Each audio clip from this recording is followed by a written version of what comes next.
Boa noite, queridos irmãos. É um prazer estarmos de volta e sempre lembrando o intuito da doutrina espírita e de vir no centro, que é o aprendizado. E depois a gente tentar colocar em prática no nosso dia a dia as coisas que a gente aprende aqui. E nós trouxemos esse tema ansiedade, pois uma pesquisa da Organização Mundial de Saúde, a OMS, revelou que o Brasil, é o país do mundo que tem o maior número de pessoas com transtorno de ansiedade. 9,3% dos brasileiros apresentam isso. Cada 10, vamos colocar um. Se a gente tiver em 100 aqui, 10 pessoas têm essa doença. É um número bastante alto e é um número que nós precisamos entender como que funciona isso. Tanto porque a gente pode, às vezes, até se diagnosticar com isso, a gente pode achar que a gente tem isso e procurar um profissional para tanto, como muitas vezes a gente conhece pessoas queridas a nós e a gente pode ajudar através do conhecimento. Então, o que nós vamos tentar abordar hoje aqui? Tentar responder algumas perguntas. Primeiro, o que é ansiedade? Será que eu tenho essa doença? Será que eu devo tomar remédio para isso? Qual é a visão espírita sobre a ansiedade? Então, para começar o nosso bate-papo, eu trouxe aqui para vocês uma figura médica, já que nós vamos começar com a parte médica e depois nós vamos para a parte espiritual. Esse aqui é um esquema de quando existe uma reação de medo. Isso acontece em todo animal, por mais primitivo que seja, e nós também trazemos essa reação de medo. Quando nós nos vemos diante de uma situação difícil, sei lá, vamos ser assaltados, alguém com uma arma, sozinho no escuro, num lugar que não conhece, numa montanha russa, involuntariamente nós vamos experimentar sintomas de medo, que são muito próximos a alguns sintomas que a ansiedade apresenta, desencadeando nessas regiões do cérebro efeitos físicos que vão produzir os nossos sintomas. Então, um deles, por exemplo, é a liberação no sangue de alguns corticosteroides. Esses corticosteroides é o que nos deixam alerta. Existe uma descarga ali de adrenalina, por exemplo, que aumenta o nosso batimento cardíaco, aumenta a nossa respiração para oxigenar o sangue, aumenta o tônus da musculatura para fugir ou para lutar. E traz sintomas desagradáveis que o medo traz. Pois a ansiedade tem um mecanismo parecido com isso. A ansiedade, ela desencadeia no nosso cérebro coisas semelhantes a essa que o medo traz. E o que seria então a ansiedade? A ansiedade são sintomas emocionais, alguns físicos, alguns comportamentais que nós vamos ver, desagradáveis, que nos traz uma inquietação causado por um medo excessivo de uma coisa que ainda não aconteceu, uma coisa do futuro. Então, olha a diferença para o medo. O medo é uma coisa verdadeira, é real. Desde o gato fugir até a gente ter medo. A ansiedade é diferente. O medo ainda não aconteceu. Eu não estou vivenciando aquela situação. Então, é um medo excessivo de uma coisa que não aconteceu. Esse medo excessivo vai trazer sintomas. E esses sintomas vão nos deixar descontentes, vão nos deixar mal. Será que eu tenho esse transtorno de ansiedade? Por que eu estou falando isso? Porque a gente sabe que a ansiedade é um sintoma comum. Desde lá da nossa infância, a gente experimenta esse sintoma de ansiedade. Seja porque eu vou numa festa muito aguardada, o primeiro beijo, uma viagem que eu estou esperando muito, uma prova difícil. Todos nós, meus irmãos, já experimentamos esse sintoma de ansiedade. Mas até que ponto isso é normal, como essas sensações que eu falei são, e até ajudam no nosso crescimento, situações de desafio, que eu tenho que enfrentar algum enfrentamento, são sensações ruins de ansiedade, mas são naturais. Quando que essas sensações são patológicas? Quando que eu sei que eu posso ter essa doença do transtorno de ansiedade. Quando estes sintomas de medo excessivo de uma coisa que ainda não aconteceu estão causando em mim problemas no trabalho, nos meus relacionamentos em casa, nos meus comportamentos.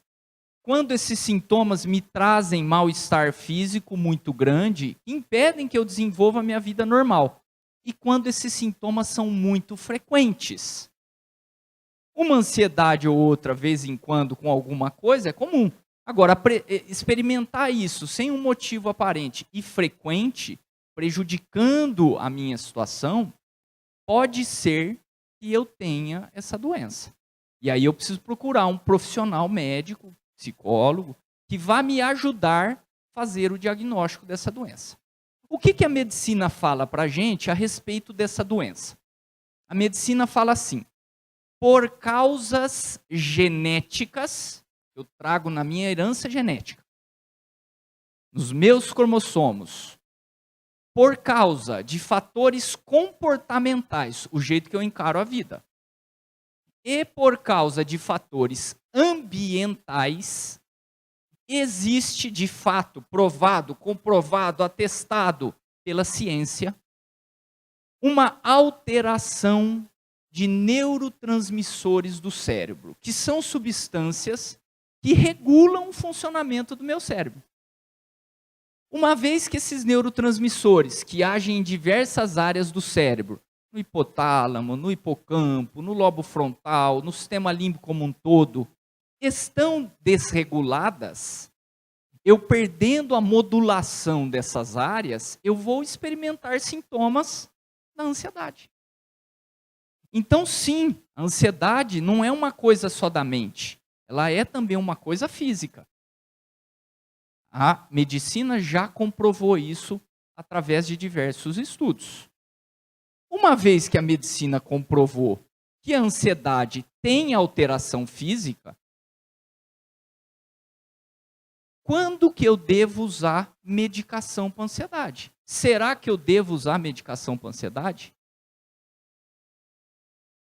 Consulte um médico.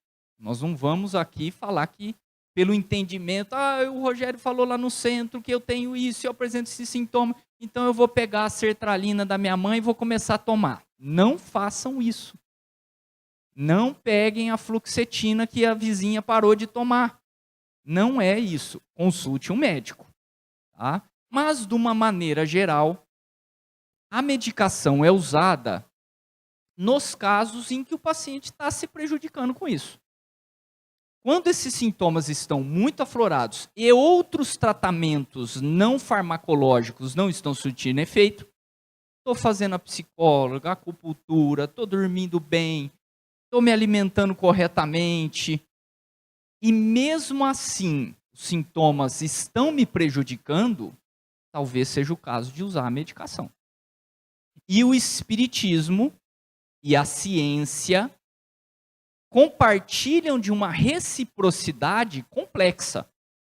Tanto o espiritismo depende do embasamento da ciência para que ele possa explicar os fenômenos espirituais, como a ciência precisa do espiritismo para não ficar no materialismo. Então, se a ciência atesta que existe uma doença física, está certo usar a medicação. É uma coisa da genética, é uma coisa que existe alteração. Então, muitas vezes eu preciso usar a medicação. Muita gente tem medo de tomar o remédio. E aí, gente, é que nem aquele paciente que tem uma doença física, vamos colocar um câncer, e não quer se tratar. Se eu tenho transtorno de ansiedade, se o médico diagnosticou e me recomendou a medicação, se eu não tratar o câncer, eu sou um suicida. Se eu não tratar a minha ansiedade, o que eu seria? É uma doença. Então, nós devemos fazer tratamento para as doenças que nós temos. Lógico que nós vamos privilegiar os tratamentos não medicamentosos. E principalmente os tratamentos espirituais. Mas se houver necessidade, nós não podemos abrir mão disso que Deus nos deu. Porque Deus deu a medicina para tratar o homem. Então, muitas vezes a pessoa fala, nossa, mas Se eu tomar esse remédio, eu não vou ficar viciada? Se eu tomar esse remédio, será que ele não vai perder o efeito cada vez que tem que tomar mais? Será que esse medicamento não vai diminuir a minha memória e eu vou ficar com Alzheimer? Vejam, tudo isso que essa pessoa se pergunta sobre a medicação é típico de quem tem ansiedade. Porque ela não está preocupada com o agora. Ela está sofrendo. Mas a preocupação está lá na frente. Vejam, o meu sofrimento é grande, mas minha preocupação está lá na frente. Ansiedade. A ansiedade é a preocupação da mente. Então eu estou aqui, eu já tenho um monte de coisa para fazer para me preocupar. Eu vou me preocupar com coisas que não precisava. O que acontece com a gente? Fica sobrecarregado. Esquecimento. Estou esquecida. Será que eu tenho Alzheimer? Não. É muita coisa. É normal que o teu cérebro não vá memorizar tudo. Porque você está dando conta, você não está dando conta nem do agora. Você está trazendo o futuro. Típico de ansiedade. Os sintomas da ansiedade. Primeiro, os emocionais, que é aquele desprazer, que é aquele descontentamento, que traz sintomas de irritabilidade, nervosismo, às vezes cansaço, desânimo. Sintomas físicos, desencadeados por aqueles hormônios que a gente falou, aqueles neurotransmissores. Sensação de aperto no peito, palpitação, falta de ar, tremor, peso, suor, formigamentos, espasmo no olho, sintomas físicos de uma doença por alteração de hormônios. E sintomas comportamentais. Por exemplo, medo descabido de certas coisas, pânico. Transtorno obsessivo compulsivo, que é arrumar tudo as coisas o tempo todo.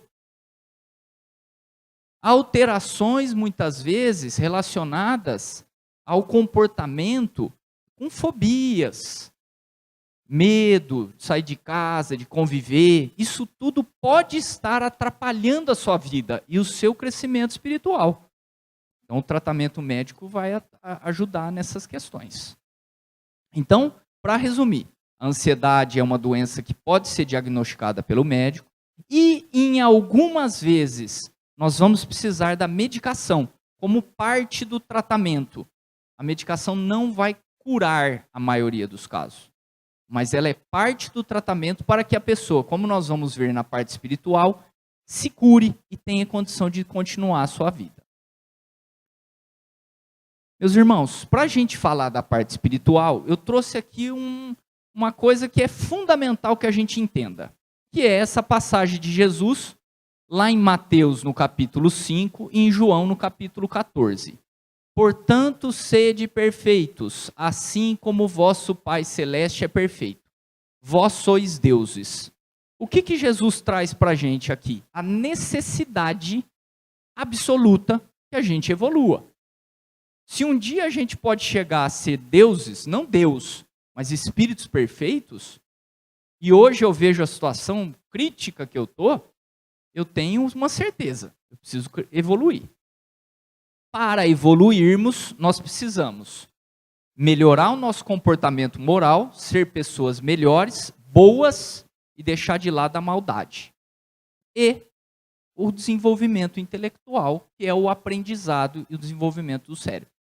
Uma vez que eu adquiri isso, eu vou ser um espírito perfeito e vou ter a felicidade completa. Esse aqui é o princípio espiritual. E aí Kardec vem lá no Livro dos Espíritos, e aí eu tenho certeza que a maioria de vocês vai saber a resposta. Lá na pergunta 920, ele pergunta para os espíritos: é possível aqui na Terra experimentarmos a felicidade completa? E aí, gente, é possível? Estou vendo que a grande maioria, quem não se expressou, ficou quieto, mas a grande maioria entende que não. Não é possível termos uma felicidade completa. Aqui na Terra não é possível. E aí Kardec pergunta logo embaixo, pergunta 921. Enquanto isso não se verifica, ou seja, enquanto nós não formos espíritos perfeitos para termos a felicidade completa, pode cada um gozar de uma felicidade relativa? Será que os espíritos respondem? E o que seria essa felicidade relativa? Então, para respondermos isso, eu trouxe um estudo que foi publicado nessa revista aqui, uma reportagem baseada num estudo que foi feito nessa revista Mente e Cérebro. E que os pesquisadores chegavam para o pessoa e falavam: meu amigo, está tudo bem? A nossa reação normal é respondermos: tudo bem, e você? Mas aí eles se aprofundavam. Está tudo bem? Mas me responde uma coisa. Você está feliz com o seu corpo? Ou você preferia estar mais musculoso, mais cabeludo, menos barriga? Você preferia estar loira, de olhos azuis, com corpo escultural? Está tudo bem? Você está feliz com o teu corpo? E com a tua saúde? Tem alguma doença que te incomoda? Tem alguma coisa que te atrapalha? E a saúde dos teus familiares? Está tudo bem com eles? E a tua família? Está tudo bem? Teus filhos estão bem? Teus filhos estão fazendo aquilo que você tinha programado? Teu casamento? Ou teu namoro? Ou você é solitário e gostaria de estar junto com alguém? Está tudo bem? Está tudo bem com a tua profissão? Era o serviço que você sempre sonhou?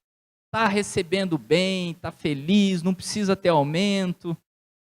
Socialmente, as pessoas nos valorizam, o meio que você vive, você gosta. E aí, percebeu-se que todos nós temos necessidades. E que quando se pergunta se está tudo bem, existe uma série de coisas que nos incomodam. E aí nós começamos a batalhar para resolver essas coisas que nos incomodam. E aí a gente começa a querer viajar, porque isso descansa, a entender que a meditação nos deixa mais calmo, a sonhar em ter uma casa melhor, o eletrodoméstico do meu sonho, saber que eu preciso ir mais no centro, eu não estou tendo tempo para ir, trocar de carro, aproveitar mais os pais, casar, ter mais tempo para os filhos, arrumar namorado, fazer um curso de fotografia, ganhar dinheiro, fazer culinária, frequentar bons restaurantes, dançar, etc, etc, etc. São todas coisas que talvez sejam muito legais a gente fazer, sejam muito bons. Mas será que eu consigo fazer tudo isso? É possível que eu consiga, além de trabalhar, que é fundamental, pela lei do progresso, a necessidade do trabalho, seja trabalho em casa, seja trabalho profissional. Além de cuidar da casa, cuidar dos meus familiares, e aí entra principalmente as mulheres, né, que tem que cuidar do filho, da casa, do pior de tudo, que é o marido, né? Será que cuidar de tudo que eu tenho para fazer, eu ainda vou ter tempo para fazer tudo isso? Ou quando eu olho uma lista dessa, que poderia ser duplicada, triplicada, isso me deixa assustado. Então, quando procuramos realizar coisas, principalmente coisas materiais, e percebemos que isso é difícil, isso vai nos trazer algumas sensações ruins. E isso hoje em dia é muito piorado por esses 3 conhecidos nossos: WhatsApp, Instagram e Facebook. Todo mundo aqui tem pelo menos um deles. Quem não tiver, eu digo que é um felizardo. Porque essas redes sociais triplicam as nossas necessidades. Então eu estou lá no meu trabalho, suando a camisa, me esforçando, fazendo hora extra, dando duro, e entendendo que isso é importante para mim. Eu sei que eu tenho que estar lá. De repente chega lá no WhatsApp, meu amigo manda uma foto, Porto de Galinhas. Aquele solzão, aquele mar bonito, a praia. Geralmente vem junto lá um copo de cerveja gelada. É natural que a gente quisesse estar em Porto de Galinhas, que é muito gostoso. Mas eu preciso trabalhar. E isso faz com que a minha mente não esteja no presente, esteja no futuro. E aí eu vou criando necessidades. Porque o Instagram, ele vem produto para vender. Então ele vem a viagem, ele vem o cosmético, ele vem a roupa. Ele vem necessidades, às vezes, de carro, de casa. Geralmente são coisas materiais que as pessoas postam. Quando você faz uma postagem numa hora que você está feliz, que você está bem, que você está contente. Não é assim? E isso traz para a pessoa que está vendo a vontade de estar fazendo o mesmo. Alguém já viu aqui alguém postando lá no Instagram, sentado no vaso sanitário, fazendo força lá, para fazer número 2? Ninguém. Ninguém, porque é um momento desagradável. Ninguém posta isso. Agora, coisa boa a gente posta. E quem fica acompanhando isso, fica com vontade. Então, meus irmãos, a exigência de se fazer tudo e de se fazer caber no nosso tempo coisas, não é possível. Embora muitas vezes seja bom, mas não é possível. Isso vai trazer para a gente cansaço e frustração. Cansaço porque eu vou querer fazer muita coisa. E frustração porque eu vou perceber em algum momento da minha vida que não é possível fazer aquilo. E aí, quando a gente está nessa situação, nós temos 2 caminhos. Um são os vícios. Eu chego em casa cansado, me jogo no sofá e pego uma bebida alcoólica para relaxar. O outro vai comer doce, vai devorar chocolate, vai comer tranqueira. O outro relaxa com droga. O outro, através de distúrbios da sexualidade, de problemas que nós vamos, de prazeres momentâneos que nós vamos buscar para fugir do cansaço e da frustração. Faz sentido isso? Quem tem a genética da ansiedade vai desenvolver a doença do transtorno da ansiedade. E aí precisa de tratamento. Porque a pessoa, assim como nós também não sabemos lidar com as nossas necessidades. Mas a pessoa, além de não saber lidar com a necessidade dela, ela está tendo um problema físico, que é a ansiedade. E aí precisa de ajuda. Esse livro aqui é um dos maiores livros da literatura mundial. O Oscar Wilde chama Retrato de Dorian Gray. Quem não leu, vale a pena. Tem um filme. E ele traz um caso que é muito interessante e que ilustra, lá em 1891, uma verdade que até hoje cabe a nós. E cabe a nós hoje muito mais do que antigamente. Ele conta a história desse rapaz, esse Dorian Gray, que perdeu a família muito cedo, não conheceu os pais, e a família era muito rica, morava lá na Inglaterra. Esse Dorian Gray, um rapaz maravilhoso, com uma beleza indefinível. Juventude, culto, estudou nas melhores escolas. E o dinheiro para fazer o que quiser. Badalado, prestigiado para todo lado pela sociedade mais alta da Inglaterra. E esse rapaz um dia, feliz da vida, contente, risonho, pintaram um quadro dele. Esse quadro ficou tão perfeito que o quadro passou a envelhecer e ele nunca mais envelheceu. Ele pegou esse quadro, trancou lá num lugar e os anos foram passando. Os amigos dele foram ficando velhos, 20, 30, 40 anos se passando, e ele idêntico ao que ele sempre foi. fazia viagens, participava de festas, não mudava, sempre na mesma condição. Só que conta a história que com o passar dos anos, não era mais suficiente para o Dorian ter todos esses atributos que ele queria. Não bastava mais ser só feliz, ter de tudo que ele queria materialmente, ser amado, ser vangloriado. Ele precisava de mais. E aí ele precisava de prazeres maiores. Vício no alcoolismo, nas drogas, distúrbios da sexualidade, culminando com assassinato e suicídio. Porque os prazeres momentâneos não traziam mais para ele o contentamento que ele buscava.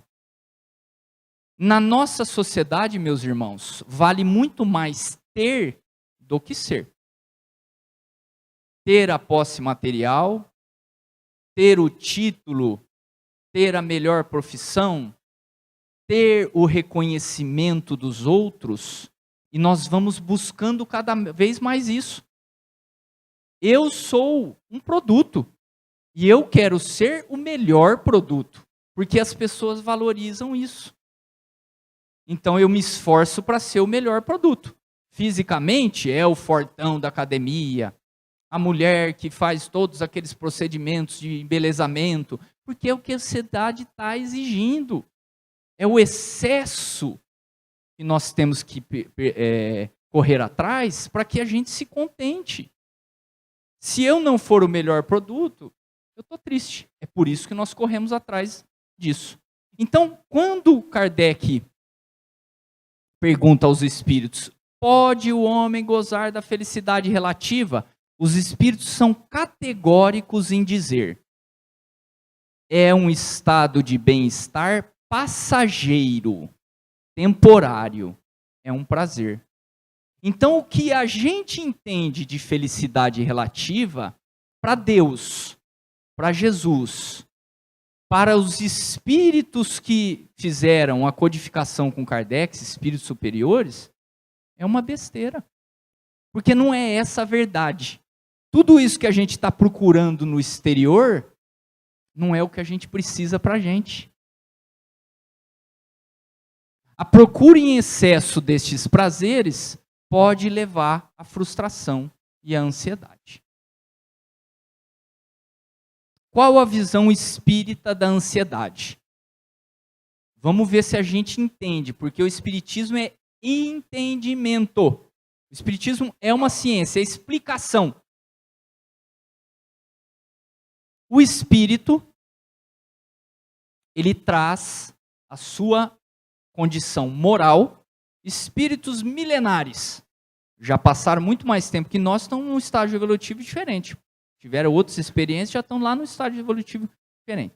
Existem espíritos que estão sendo criados agora, espíritos primitivos. O estágio moral de cada espírito é decorrente de diversas condições. E coisas que experimentamos em outras encarnações, ou às vezes nessa, vão formar o que a gente chama de perispírito. Então, o meu perispírito ele é mais evoluído, mais etéreo, melhor, ou ele é menos evoluído. Esse perispírito, meus irmãos, que é o nosso corpo espiritual, no momento da fecundação do espermatozoide com o óvulo feminino, ele vai formar a nossa genética. É a partir desse perispírito que a nossa genética é formada. Se eu precisar, ou se eu tiver um problema no perispírito, e eu tiver a necessidade de ter um câncer, é nessa hora que minha genética vai ser formada. Em algum momento, eu vou desenvolver no meu corpo material essa doença. Então, na visão espírita, todas as doenças são espirituais. Essas doenças podem vir como uma expiação, que é quando eu fiz uma coisa errada no passado. Isso marcou meu perispírito e eu venho nessa encarnação para pagar aquilo lá, expiação. Ou isso pode ser uma prova. Eu não tenho marca nenhuma no meu perispírito sobre esse problema. mas eu entendo que eu preciso aprimorar o meu caráter. E uma das coisas que poderia me ajudar a aprimorar meu caráter seria uma doença. Então, eu reencarno com essa doença, para que eu aprenda alguma coisa e evolua. Ok aqui, gente? Tudo certo? Essa é a visão espírita. Então, vamos pegar a pessoa que tem o transtorno de ansiedade. Esse transtorno de ansiedade é causado por um problema lá do nosso espírito, que impregna o nosso corpo espiritual, perispírito, e vai moldar o nosso ser. Aonde que a medicina age? Na matéria. Então, o remédio identificou lá aquelas alterações de neurotransmissores, vai agir aqui e vai regular isso. Atividade física, ajuda. Dormir bem, ajuda. Eu estou agindo na matéria. Eu estou agindo lá onde repercutiu o problema. Então, vai me trazer o benefício do bem-estar para a continuação da minha vida, para que eu consiga desempenhar minhas coisas. No perispírito, nós também temos algumas coisas que agem no perispírito. Uma delas, água fluidificada, passe, acupuntura, homeopatia. São técnicas que não vão agir no nosso corpo, vão agir na parte energética. E aqui nós vamos usar o nome de perispírito, de uma maneira bem geral, tá? Embora existam outras coisas. Mas então eu tenho técnicas que vão agir nesse lugar aqui, ó. Agora, meus irmãos, se eu quero uma cura verdadeira, aonde que eu tenho que agir? Na causa do problema. E a causa do problema é o espírito. Espíritos perfeitos, como nós vimos lá, atingiram a felicidade completa e não tem doença. E não tem problema. Em mundos superiores, esse corpo físico pesado não existe. E o espírito vai gozar de uma felicidade pela ausência do mal e a presença constante do bem. Então o espiritismo vai nos ensinar que é fundamental fazermos a reforma íntima. Porque se eu mudar o jeito de ser, se eu aprender com as minhas dificuldades, com os meus erros, meu espírito está curado, meu perispírito está curado e meu corpo está curado e eu não vou sofrer mais desse problema. Não vou sofrer mais desse problema nessa encarnação ou, se for uma doença incurável, na próxima encarnação. Se eu não curar o meu perispírito, se eu não mudar o jeito de ser, corro o risco de não ficar curado nem nessa e voltar numa outra encarnação com um problema semelhante. Eu não aprendi nada com essa dificuldade. E aí eu vou precisar passar por essa prova. E aí eu vou superar essa prova. De uma maneira geral, meus irmãos, isso vai depender da gente. Esse aprendizado é dependente da gente. E cada um tem a sua maneira de encarar a vida. Entendendo que nós temos que respeitar a nossa capacidade, o nosso ponto evolutivo. Outro dia uma amiga nossa, lógico, até brincando, falou, olha, eu já sei o que eu preciso fazer, porque eu sou muito irritada, muito nervosa, para tudo eu explodo. E aí eu comecei a rezar, para pedir para Deus paciência. Mas vi que não deu nada certo isso. Depois que eu comecei a rezar pela paz mundial, pelos animaizinhos, pelo paciente de coisa, olha, eu não melhorei tanto, mas pelo menos já não me aparece tanta gente na minha frente me irritando, me causando nervoso. A pessoa já não tem tanta gente. Quando eu rezava, parece que no dia seguinte aparecia um para me tirar do sério. É lógico. Se eu estou pedindo para Deus paciência, como que eu vou conseguir paciência? Mudando o jeito de ser. Então Deus vai mandar aquilo que eu tenho necessidade. Aquele que já é a paz em pessoa, calmo, tranquilo, vai ter outras provas para passar. Agora, a pessoa que é nervosa, irritada, sempre que pedir paciência, vai vir coisa ruim. Brincadeira, hein, gente? Brincadeira. Lógico que é uma brincadeira. Mas é importante pedirmos a Deus, é importante solicitarmos a proteção espiritual, porque a nossa dificuldade sempre mais difícil. Nós temos os nossos problemas, e aí a proteção espiritual vai nos ajudar.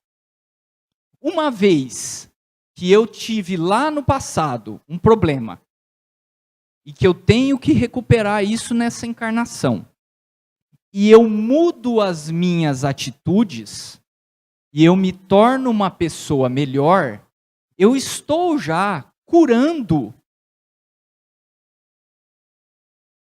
Eu já estou curando o meu perispírito. E pode ser que aquela doença física que se manifestaria aqui não venha. Porque eu já resolvi o problema que eu precisava resolver. Eu já tenho mais paciência, eu sou mais humilde. Já resolvi, eu não preciso daquela doença. Ou essa doença vem fraca. Então, do mesmo jeito que quem faz coisa errada vai cada vez ficando pior na condição, na vida física, quem está fazendo o bem, quem está se melhorando, também está resolvendo problemas que tem no presente e, às vezes, prevenindo problemas do futuro. Puxa vida, é tão difícil controlar a ansiedade, é mesmo. Porque nós vimos que os sintomas, muitas vezes, são sintomas que vêm sem que a gente tenha controle.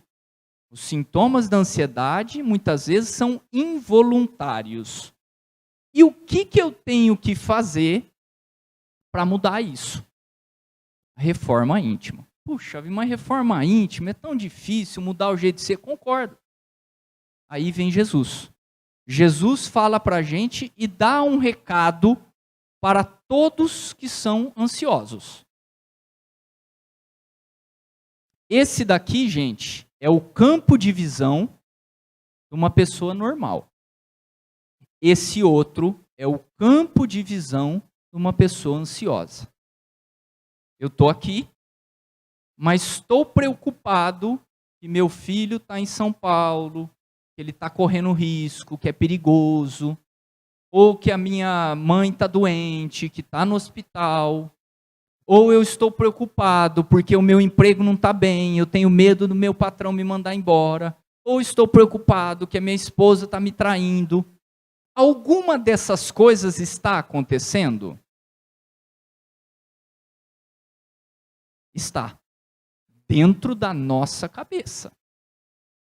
Nada disso pode estar acontecendo. Pode até ser que esteja acontecendo alguma coisa, a gente não sabe, né? Mas na nossa cabeça é verdadeiro. Então a ansiedade, ela é típica daquela pessoa que está preocupada só com ela mesma. Que é o egoísmo. Eu quero que meu filho faça isso. Eu quero que minha esposa tá. Eu quero manter esse emprego. Eu quero ter esse salário. Egoísmo. Eu não sei se eu preciso disso. Eu não sei se talvez seja uma necessidade. Talvez Deus queira. E eu tenha outro emprego, que eu passe por essa dificuldade. Vou fazer de tudo para manter isso. Vou fazer de tudo para manter minha família, para cuidar das minhas coisas, para ter posse material. Vou me esforçar para isso. Mas se eu não conseguir, eu tenho que ter paciência. E eu tenho que respeitar as coisas que acontecem, porque nada acontece por acaso. Então o ansioso, ele só olha para si. E Jesus diz para a gente que fora da caridade não há salvação.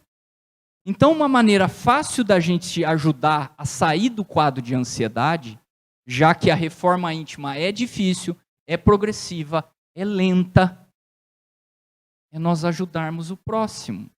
Porque nós não vamos estar preocupados conosco. Nós vamos estar ajudando o outro.